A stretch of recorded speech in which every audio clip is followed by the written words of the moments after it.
El primer gol que yo narro el Racing fue en un paso que me dieron de Nacional porque el Racing había marcado el primero, el segundo gol contra el City. Esa es la primera narración que yo hice. Pero asumir que durante los 2-3 primeros años íbamos a perder dinero. O sea, yo estoy aquí porque el periodismo está hecho una braga. O sea, me llegó al alma la calidad humana de Pablo Torre. Arana tiene cualidades para ser el delantero de la selección española.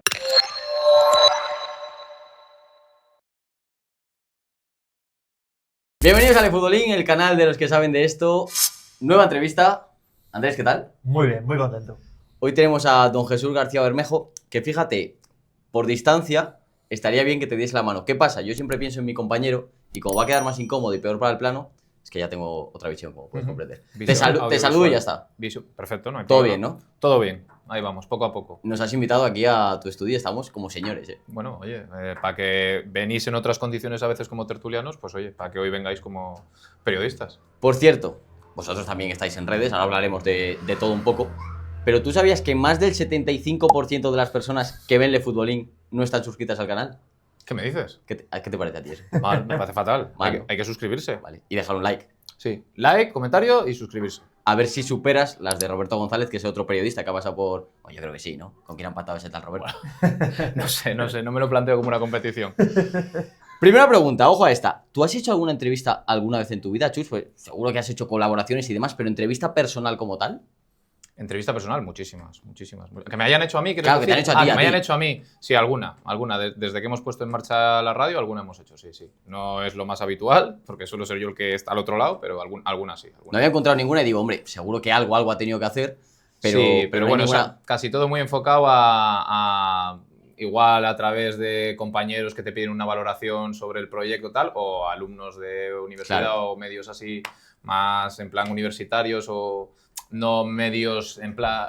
Alguna vez he hecho alguna colaboración con el diario, alguna cosa, pero cosas muy puntuales. Vamos. Nos gusta habitualmente, empezando por preguntar cómo has llegado hasta aquí y no solo eso, sino quién es Jesús García Bermejo. Cuéntanos un poco cuál es tu historia, aunque ya en la radio lo has contado alguna vez, porque tu camino es un poco peculiar. Bueno, yo creo que es el camino de cualquiera que se quiere dedicar a esto, que al final empiezas por aquí, bajas por aquí, atraviesas por ahí y no sabes muy bien dónde vas a acabar, pero el caso es intentar acabar dedicándote a esto.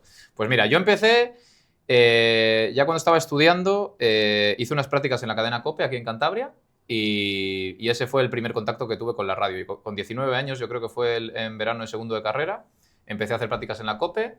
Estuve como todo el mundo al principio en informativos, cubriendo ruedas de prensa de políticos y tal. Yo me enfoqué al periodismo siempre pensando en el periodismo deportivo. Hice un máster en periodismo deportivo cuando estudié la carrera también, todo muy enfocado hacia esto. ¿Qué máster hiciste? Pues un máster especial que daba en la Universidad de Navarra de periodismo deportivo, pero como el máster el concepto de máster de 2003-2004. O sea, era como un máster durante el curso que duraba unos meses y no era ahora como el concepto ahora de máster de posgrado, que son 2 años. Pero bueno, ahí vino a darnos charlas Javier Clemente, Julio Maldonado, o sea, gente muy relevante y la verdad que estuvo muy bien, ¿eh? O sea, muy bien para conocer digamos, al lado periodístico, pero también al lado del que muchas veces era el entrevistado y la verdad que estuvo francamente bien. Entonces, a raíz de eso, empecé en COPE. Luego empecé a hacer mis pinitos en deportes. Ya ese año, bueno, mis compañeros de COPE me metieron a retransmitir partidos del Racing, pero en el pie de campo. Cuando había un pie de campo, algunos recordarán aquella época que en el banquito ese que había en el Sardinero había muchos de distintos medios ahí sentados, apretados, pues eso se llamamos los pies de campo, que antes cada medio acreditado tenía un periodista a pie de campo y que además yo creo que es la labor más bonita que yo he hecho, porque ahí estás cerca de la grada, pero al lado del banquillo, te enteras de cosas que luego íbamos a zona mixta y entrevistábamos a futbolistas. Yo entrevisté con 20 años, 21, pues a Riquelme, o sea, un puntazo. Estuve a pie de campo viendo a Messi y a Cristiano Ronaldo, o sea, fue como... Y luego, pues a raíz de eso, ya me quedé con ellos para hacer el pie de campo para Nacional y estuve haciéndolo durante toda la carrera. Yo venía a Santander todos los fines de semana que el Racing jugaba en casa para hacer mi retransmisión del Racing y estábamos cuando hacían esos carruseles que coincidían varios partidos, que claro, parece que estoy hablando de otro siglo, ¿no? Pero cuando hacían esos partidos que coincidían muchos a la misma hora, íbamos de campo en campo y teníamos un paso abajo, un paso a cabinas. La verdad que era muy divertido trabajar y yo estuve ya en la COPE o sea, la COPE mía, la COPE en la que yo empecé era la COPE de Avellán, de toda esta gente de Fouto y tal, y luego ya también viví la época en la que llegaron Paco González y compañía procedentes de la SER, porque yo hasta bien entrado 2014, una cosa así, seguí colaborando con COPE y seguí haciendo partidos del Racing. Yo hice, por ejemplo, el día del plante, estaba trabajando para COPE en el pie de campo, por ejemplo. O sea, que son como 10 años más o menos, has dicho. retransmitiendo, yo empecé la carrera en 2003 y yo ya en 2004 estaba haciendo retransmisiones. Por ejemplo, me tocó retransmitir en el proyecto que tuvo COPE, se llamaba Rock and Gold, no sé si lo llegasteis a conocer. Me suena mucho. Pues como una emisora para cubrir el deporte, pero del grupo COPE, pero enfocada mucho al deporte y a la música. Y entonces para Rock and Gold yo retransmití el partido aquel en casa con el City, por ejemplo. El primer gol que yo he narrado del Racing fue en un paso que me dieron de Nacional porque el Racing había marcado el segundo gol contra el City. Esa es la primera narración que yo hice. En principio iba a ser para desconexiones, pero claro, pilló un momento en el que el Racing marcó, justo me pilló en el paso y yo creo que sería el primer gol que habré narrado yo, porque antes lo que hacía era un poco eso, más bien comentarista de pie de campo y esas cosas. O sea que sí, en torno al Racing ya desde 2004. Y este proyecto lo empezamos en 2016, o sea que Han pasado muchos años, sí. Y luego pues yo estuve trabajando en Raqueros, que era aquel periódico gratuito que montaron Walter García y Felizuco. Estuve ahí en torno a un año a raíz de COPE. Estuve haciendo en los veranos, estaba en deportes en COPE. Y luego, cuando ya terminé la etapa de Raqueros, empecé a trabajar en prensa económica y empresarial, que en eso estaría de 2009, fueron 8 años, yo creo, de 2009 a 2016, una cosa así. Estuve trabajando en prensa especializada y seguía conectado con el deporte, porque seguía haciendo los partidos para COPE a pie de campo los fines de semana y porque me iba a alguna tertulia, algún programa de la tele que había en su día en Popular TV. Bueno, intentaba seguir muy conectado del radio, porque era el periodismo deportivo era lo que verdaderamente me apasionaba. El otro era un trabajo que me permitía tener un sueldo y poder pagar las facturas. Y oye, por cerrar esta etapa más joven del periodista joven de Jesús García Bermejo, ¿Navarra fue simplemente por un tema de cercanía o por algo más? No, estudiar en Pamplona fue un poco testar, hice entrevistas en procesos de selección en varias universidades, también lo hice en la Complutense, y lo de Navarra fue un poco porque en aquella época era, y creo que más o menos sigue siendo, la que se consideraba la mejor para periodismo. Entonces, pero gustándote el periodismo deportivo, ¿por qué no fuiste a Madrid? Si es lo más accesible, lo que te abre más puertas. Pues supongo que también un poco por la proximidad, por estar más cerca de casa. Sí, pues que hay una diferencia, ¿no? Bueno, es que a Pamplona ya entonces, que ya había, pues claro, te hablo de 2004, 2005, que ya había autopista y tal y cual, a Pamplona en 2 horas y media o así podías estar allí, 2 horas, 2 horas y cuarto, 2 horas y media, en ese margen ya estabas allí con coche y tal, que en autobús era un poco más largo, pero claro, yo también tenía aquí a la que hoy es mi mujer. Ya estábamos juntos en aquel entonces y entonces yo hacía mucho por venir, para poder estar con ella y bueno, porque trabajaba y porque seguía jugando al fútbol aquí, o sea, no entrenaba. Yo jugaba al fútbol y yo no entrenaba aquí, pero venía a jugar los partidos el fin de semana, entrenaba allí con un equipo y venía aquí a jugar, o sea, lo mío con el fútbol es un poco enfermizo, sí. ¿Tú eres nacido y criado en Santander o en Cantabria? Sí. O sea, concretamente en Santander. En Santander, sí. ¿Y en qué equipos jugabas? Pues mira, yo he jugado a nivel de regionales, cuando volví de la carrera, ya jugué en el España Cueto, Canchero, ¿eh? En el Monte, sí, y en los Ríos. Al final, ya la última época, ya en los Ríos. ¿Eras lateral? No, extremo. ¿Quién era lateral? Extremo derecho. Sí, pues a mí me dices Jesús García Bermejo y te veo un centrocampista, tío. De clase, ¿eh? Yo era más un jugador de banda, de explotar un poco la velocidad, de uno para uno, de esas cosas. Eso era un poco lo mío. Y en juveniles y todo eso, casi toda la etapa estuve ahí en el Pronillo, que es un equipo que no sé si os suena, que está el barrio Pronillo ahí digamos, al final de General Dávila, y ahí, pues, por ejemplo, en ese equipo, en el Pronillo en su día estuvieron Jonathan Valle, Iván Helguera, o sea, tiene su trayectoria, parece que es un equipo que ya desapareció. O sea que, claro. ¿Jugaste División de Honor en juvenil? No, porque yo el año que me tocaba, el último año juvenil, que alguna cosilla me salió, te fuiste. Me fui a estudiar fuera. Claro. Y bueno, pero era evidente que quería ser periodista y quería ser periodista deportivo, como muchos, porque al final el fútbol es mi gran pasión y querías de alguna forma dedicarte a algo que te permitiese estar muy ligado a ello, ¿no? Como lo de futbolista no había salido ni con mucho, pues dije, pues periodismo deportivo. Y fue un poco así. Yo creo que muchos se meten en el periodismo deportivo precisamente por eso, ¿no? ¿Qué me vais a contar vosotros? Seguir muy cerca de lo que te gusta y tal. Y bueno, pues yo lo que estoy haciendo ahora es lo que siempre he querido hacer. Retransmitir partidos del Racing y todas estas cosas. Continuando con el tema periodismo, hoy hemos quedado aquí porque eres, claro, al final, cuando eres aparte periodista, empresario, pues echas más horas que nadie, ¿no? ¿Qué vas a contar a cualquiera que nos esté viendo? ¿Cómo es un día a día y una semana más o menos cotidiana, sin nada demasiado extravagante, aquí en Tiro al Arco? ¿A quién tiro al arco? Pues mira, la clave es esa que tú dices. O sea, yo tengo que ser capaz de compatibilizar el trabajo periodístico con el trabajo empresarial. Entonces, cuando hay un mayor nivel de carga de producción, que puede ser en los mercados de fichajes y demás, estoy muy metido en el día a día.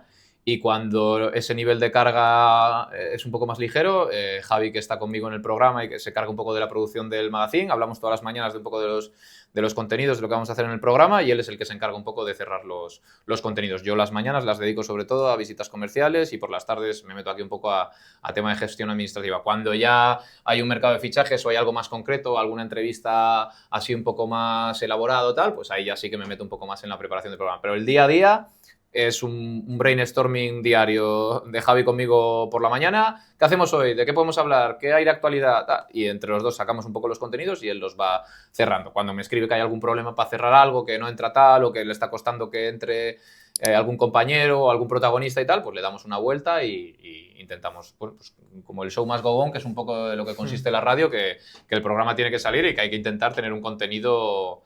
Yo siempre le digo a Javi lo mismo, ¿no? Que es muy importante no ir al concepto ese de vamos a salvar el programa. A mí no me gusta salvar el programa, ¿sabes? A mí lo que me gusta es hacer buenos programas, que contenidos que a la gente le interesen. Y entonces, como además de periodista soy aficionado al Racing, pues me pongo un poco en el lugar de la afición y digo, pues yo creo que ahora la gente lo que quiere es hablar de cálculos, de números, de lo que tiene que hacer el Racing, de cuántos, un poco por ahí, ¿no? Te pones en el lugar del aficionado y haces cosas interesantes que bueno, pues que puedan tener su interés a la gente que puede estar al otro lado. ¿Y cuánto de difícil es crear? Porque ahora ya estáis establecidos, más o menos es una bola de nieve, que es más fácil de llevar, supongo, pero los primeros meses, los primeros años, ¿cómo difícil es montar un proyecto como el tuyo? Muy difícil. O sea, yo diría que hay dos claves que son la paciencia y la constancia.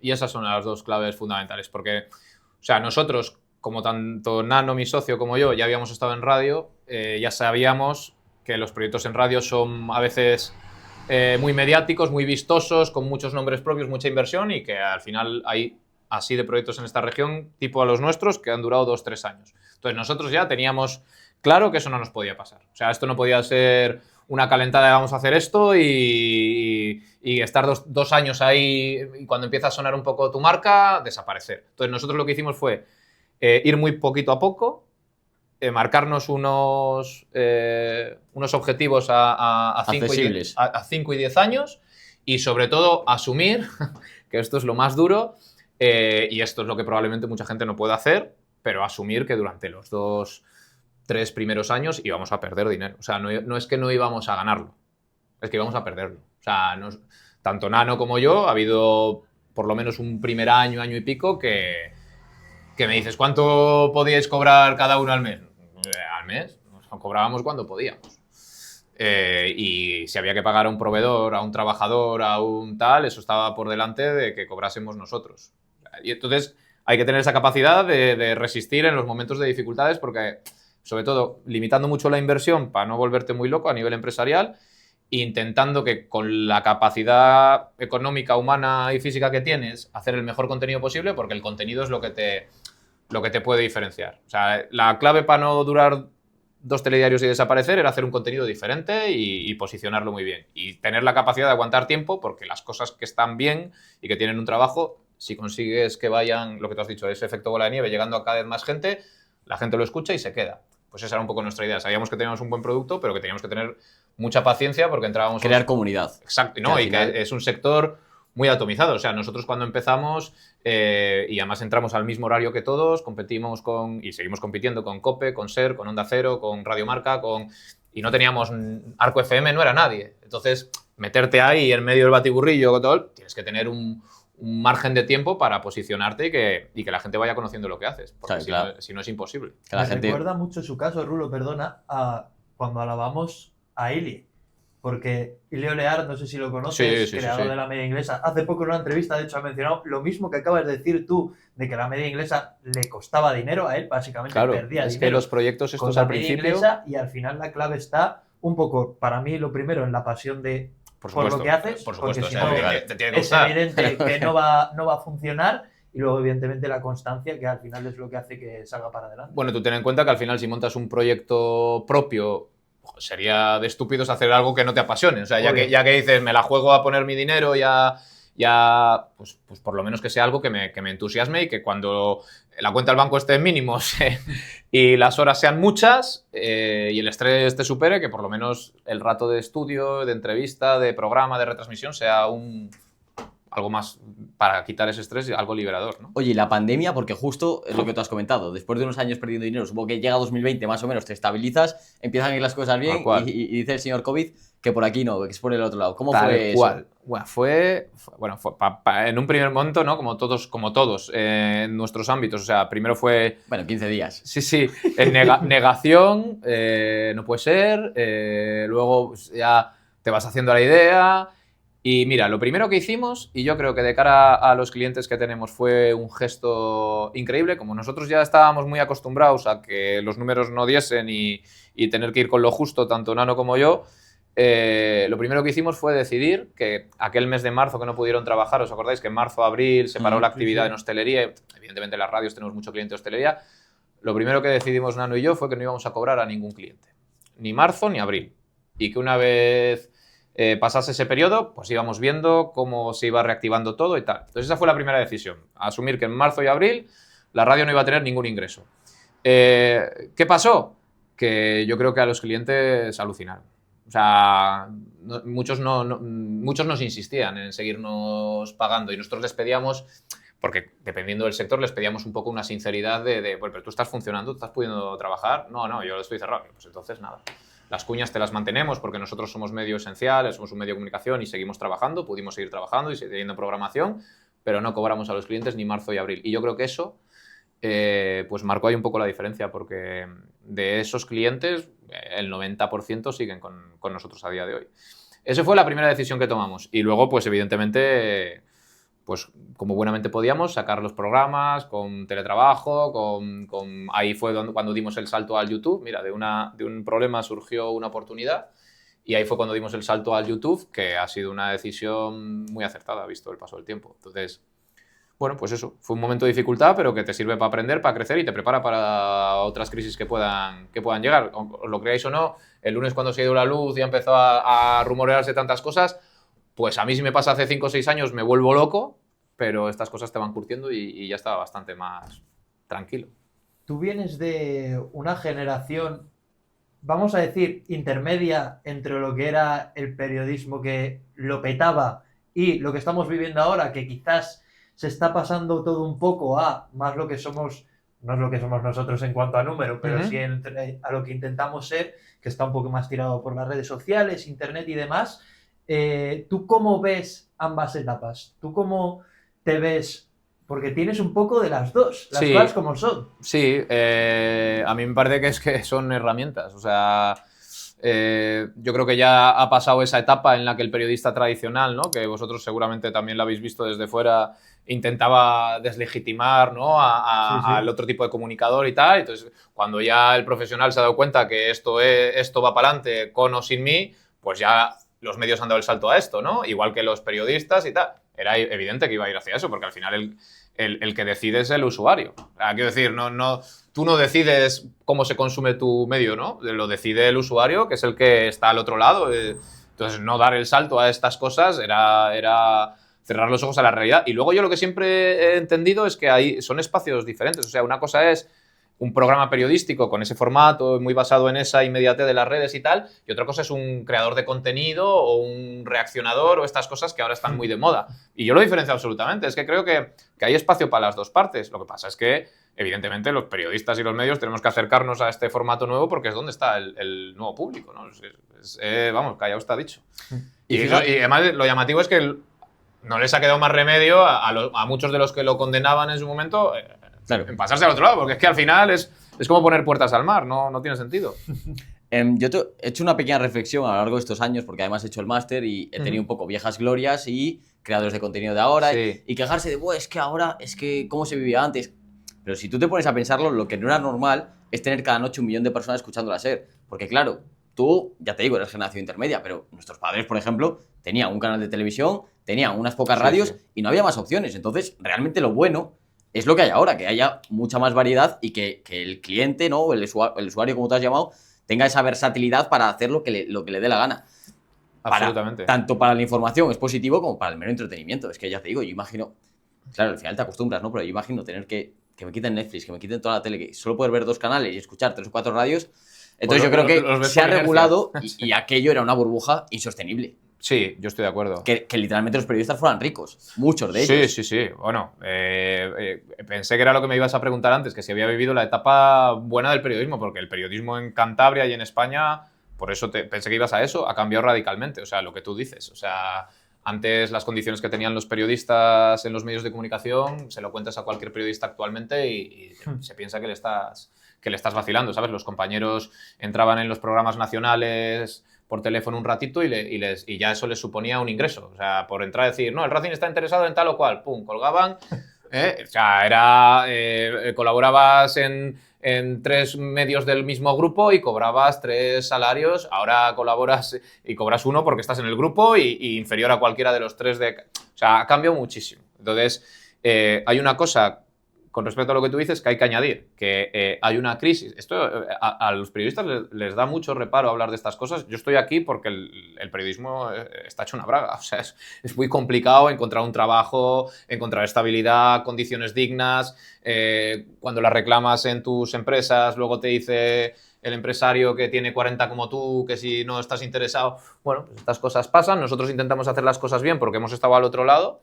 Pero hay una crisis de los medios de comunicación tradicionales, o sea, tanto en el contenido que hacen como en las condiciones que tiene la gente para trabajar ahí. Que haya más competitividad, al final lo que tiene que hacer es a la gente ponerse las pilas para que suba la calidad. ¿Tú crees que es una crisis o que es la realidad a la que nos tenemos que acostumbrar?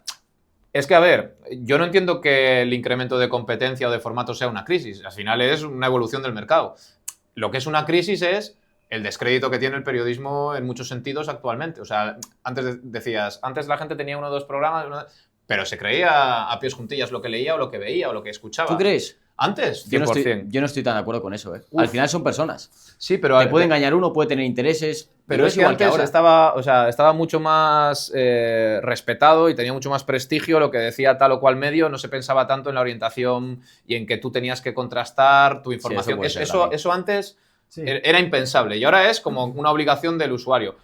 Que haya más competencia, a los medios les viene bien para ponerse las pilas y hacer las cosas mejor. Y que el hecho de que todo el mundo a día de hoy tenga voz o pueda tener voz hace que los que antes eran los únicos que la tenían tuviese más crédito. Ahora, como exacto, todo el mundo parece que puede dar una opinión, claro. Bueno, no, de hecho puede, casi que pierde crédito simplemente porque lo repartes. Pero ahí está la diferencia, ¿ves? Eso es lo que yo creo que es la diferencia. O sea, ahí es donde el periodista tiene que marcar la diferencia. Exacto. Con respecto al reaccionador o al opinador o tal. Tú tienes que hacer un trabajo con un contraste y que tu propio trabajo sea el que te dé la visibilidad a la audiencia, pues porque la gente sabe que tú haces una labor de verdad, contrastas las informaciones, tratas de... Lo que tenemos que hacer. Hace poco ha pasado que todas las radios han celebrado sus números de audiencia de EGM. ¿Tú te lo crees para empezar el EGM? No. ¿Y por qué todo el mundo celebra o tiene algo que celebrar? Bueno, pues porque el EGM es como un poco en los estudios de audiencia en cuanto a proyecciones de votantes como el CIS. Al final tú coges una estadística y en función de esto yo, que trabajo en prensa económica, o sea... La economía crece o decrece o las cosas son buenas o malas en función con qué las comparas o con los periodos que... Entonces, el EGM todos pueden ganar. Igual unos han crecido los que más con respecto a la última oleada y otros se congratulan de que no han crecido tanto, siguen siendo los líderes. Bueno, al final es como lo quieras ver. Nosotros no estamos en el EGM, por ejemplo. No estamos en el EGM porque la gente no sé si no sabe cómo funciona el EGM, pero el EGM tiene un coste prohibitivo, a parecer. Hay que pagar por estar en el EGM. Y yo creo que es una herramienta... obsoleta, o sea, ya no es un reflejo real de las audiencias. Pero porque interesa, además. Claro. Me refiero, yo esto lo he hablado con un especialista en marketing y me decía, el día que la gente se dé cuenta de que está tirando el dinero en televisión, en radios, en pantallas publicitarias, lo que sea, y se dé cuenta de la realidad, porque si tú puedes ver que hay 50.000 personas en Twitch, no puede ser tan difícil ver cuánta gente ve el Chiringuito, cuánta gente ve Deportes 4, esto o lo otro, o escuchar el tiempo de juego de COPE. Claro. Y luego es lo que a mí me hace mucha gracia, que llega, es que además ha sido muy reciente, ha sido el otro día. Sí. Tiempo de juego Estoy de de corriente, COPE, sí. tuitazo, récord, Onda Cero, récord, Radio Marca, récord. Digo, a ver, aquí algo me falla. Claro, y luego está la otra parte, que cuando el dato te favorece, bueno, es que según el EGM, pero cuando el dato no te favorece, Nah, es, el EGM que, una mierda. es que el EGM no refleja la realidad, ¿no? Porque en nuestros otros canales, entonces, bueno, yo creo que no es, o sea, a nivel de radio, desde luego, no es un reflejo real, porque ya sabéis que funciona como un muestreo, sabéis cómo funciona. Sí. A nivel de tele, ahora que hay TDT, es más real. Pero a nivel de medios más convencionales, la radiofrecuencia no es una tecnología que haya evolucionado mucho desde la guerra civil, la verdad. Y entonces yo creo que a nivel de medios convencionales no tiene un reflejo real. O sea, al final que tú hables con 50 tíos en Cantabria y que de ahí hagas una proyección a todo Cantabria no demuestra lo que escucha la gente en Cantabria. Sin embargo, que tú tengas no sé cuántas visualizaciones en un partido o en un programa, es gente que ha estado ahí, tantos usuarios únicos, tanta gente tal, tantas descargas del podcast en tal canal, esos son datos irrefutables porque son datos reales de consumo. Entonces, yo creo que el EGM no durará mucho, pero como tú dices, es una estructura que interesa que siga y se mantendrá. Interesa porque te puedo inflar la publicidad, etcétera, etcétera. Y luego esto sobre todo se ve en la calle. Yo creo que el impacto en la calle se nota, pero hablo en la calle, hablo en las redes sociales, el impacto sobre la gente, joder, estos tienen estas... Pero ya el que conozco es al otro. Claro. Y la opinión que realmente trasciende y que se hace viral y que genera polémica es la del otro. Así que, no sé, pero por mira, algún nosotros, que es un dato con el que nosotros muchas veces vamos a visitar a posibles clientes y demás, nosotros hemos comprobado ya que en muchas retransmisiones, en las retransmisiones de partidos del Racing en YouTube, tenemos más visualizaciones que radios nacionales en su YouTube. O sea, hay más gente. Entonces, eso es lo que tú dices, una forma de palpar realmente la gente que tienes impacto, al otro lado.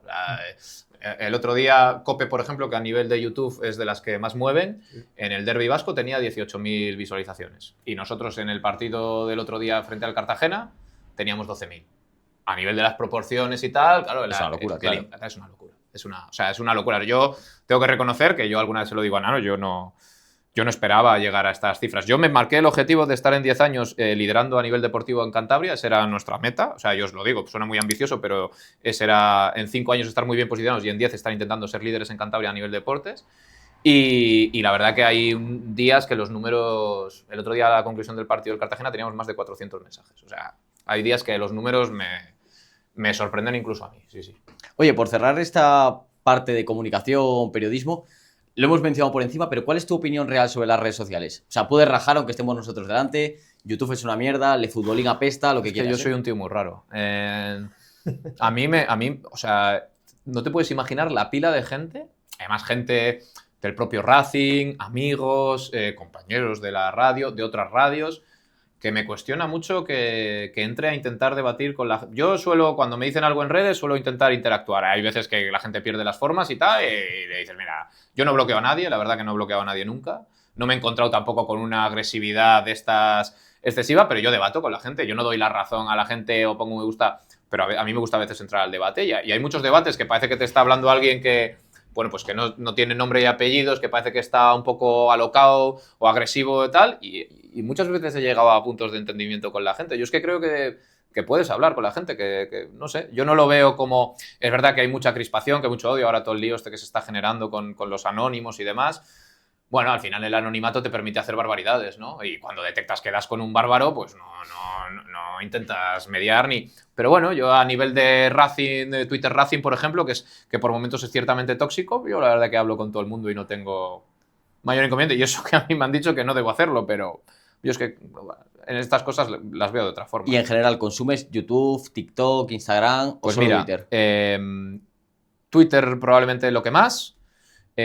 porque al final me parece la red más periodística. Sí. Ahora igual, desde el cambio, igual no tanto, pero sigue siendo ciertamente relevante para ver informaciones con cierta inmediatez y demás. Consumo YouTube. Veo muchas cosas en YouTube, la verdad que me gusta. Al final es un contenido a la carta, como quien dice, ¿no? Gratuito. Claro. Y luego, me resisto a hacerme Instagram. Porque es que somos un poco esclavos de estas cosas luego. Y TikTok no tengo. TikTok tenemos el corporativo y tal, y no me meto mucho porque tengo la sensación de que es muy fácil engancharse a eso de... Porque ya con YouTube me pasa a veces que te pones a ver vídeos y cuando te has dado cuenta dices, joder, si llevo media hora aquí, venga a pasar Reels y tal.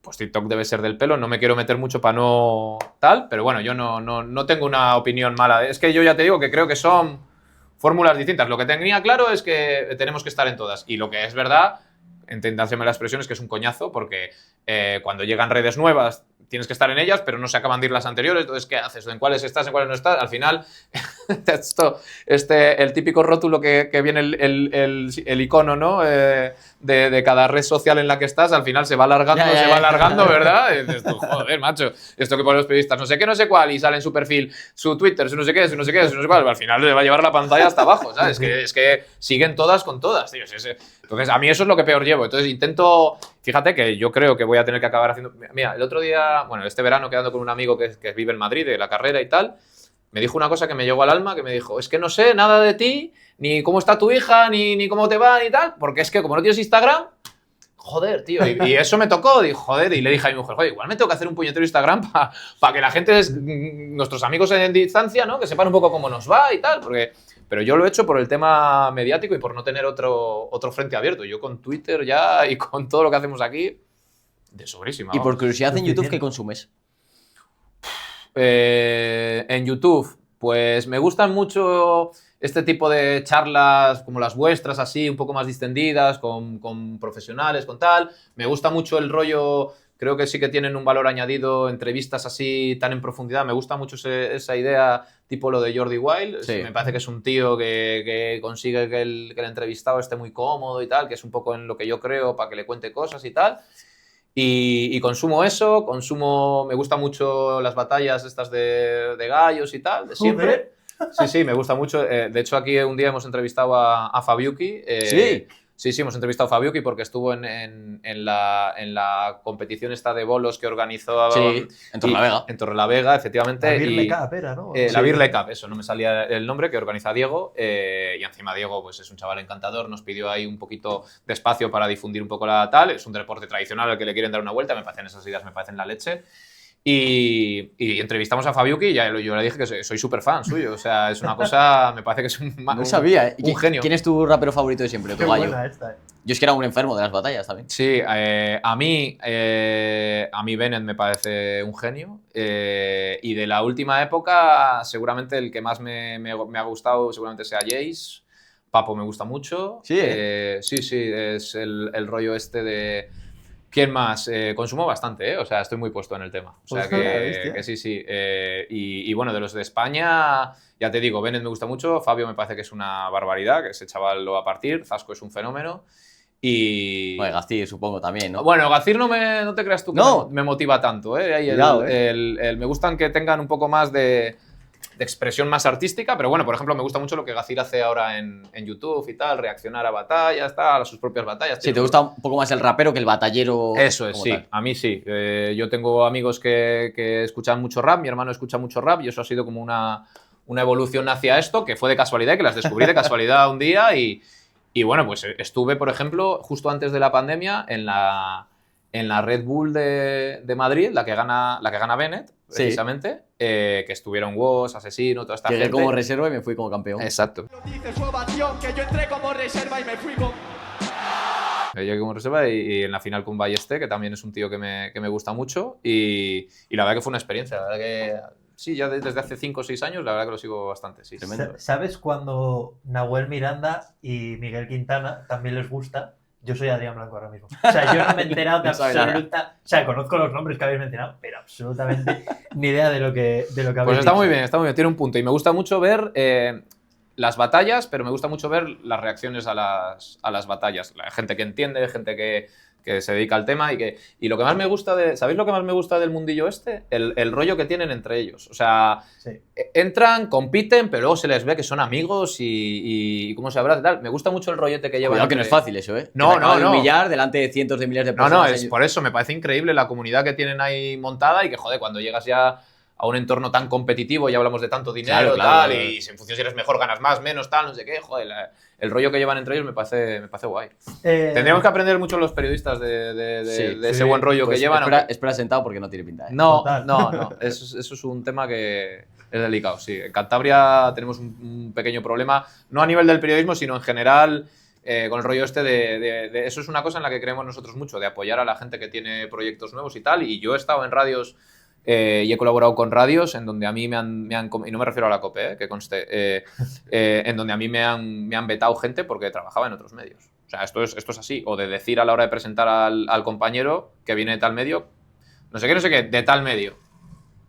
¿Por qué? O sea, el hecho que piensas que la gente no sabe que existe este medio, no sé, nunca lo entendí muy bien. Entonces yo de eso siempre he oído. Además, yo creo que a nivel nacional los programas guays, los que tienen así un rollo más plural, son los que llevan a un tío de tal medio, a otro de tal medio, y eso mola. Nosotros queremos, o siempre hemos querido hacer una cosa parecida a eso. Sí. Hablamos del fútbol, que es Venga. deporte, y al final la deportividad parece que no prima mucho. ¿No? Luego, Nos estamos dando un poco cuenta ahora, ¿no? Que nos está tocando vivir una pelea por el ascenso, que cuando llega la hora de la verdad, ya no somos tan simpáticos como cuando estábamos en segunda B y nos pasaban la manita. A ver si volvéis. ya si volvemos a costa de que no vuelvan otros, ya no hacemos tanta gracia. Sí. Justo te iba a preguntar que de dónde nace tu pasión por el fútbol y en concreto también, por supuesto, por el Racing. De mi abuelo. O sea, eso es abiertamente así. Yo siempre fui muy futbolero, desde chiquitín, o sea, desde muy pequeño. O sea, a veces cuando lo pienso me sorprendo. Yo me tragaba partidos enteros ya con 4 o 5 años, una cosa. Y siempre con mi abuelo, que era del Barça, pero sobre todo del Racing. Y los primeros partidos del Racing fui con él. Y ese amor incondicional por el Racing me lo inyectó él, porque mi padre no es futbolero, no le gusta mucho el fútbol. Ahora con los años, y mi madre tampoco, pero ahora con los años van los dos al Racing y tal, todos los domingos y tal. Tenemos ahí un protocolo habitual cada fin de semana, que mi madre va al campo, ella va a Tribuna Sur, y que era donde iba con mi abuelo, y ahí se quedó mi padre con el carnet, o sea, con la localidad de mi abuelo y tal, y entonces todos los domingos cuando viene a verme al Racing me manda un WhatsApp al descanso, que anda por ahí, yo la saludo desde la cabina, ella me saluda de tal y ya está. O sea, es un protocolo que tenemos siempre, fue mi abuelo, o sea, el tema del fútbol y el Racing, mi abuelo, al 100%. Y con mi abuelo, mira, ¿os acordáis de la época aquella del pay-per-view, que se pagaba por cada partido? Bueno, yo con mi abuelo, todos los partidos del Racing fuera, quedábamos siempre para verlo en casa, te estoy hablando con 14, 15, 16 años, y los veía con él y tal, y bueno, unos disgustos, unos mosqueos de la leche, sí. Oye, pasando un poco al Racing actual, te quiero preguntar, ¿cómo ves al club en este momento? Que bueno, más o menos los tiros, sé por dónde van a ir, y cómo afecta esto a las audiencias. ¿Tú has notado un cambio súper brusco o más o menos, digamos que esa comunidad fiel se ha mantenido con, evidentemente, un crecimiento ahora, seguro, pero no sé si habrá habido un cambio tan grande como se puede esperar?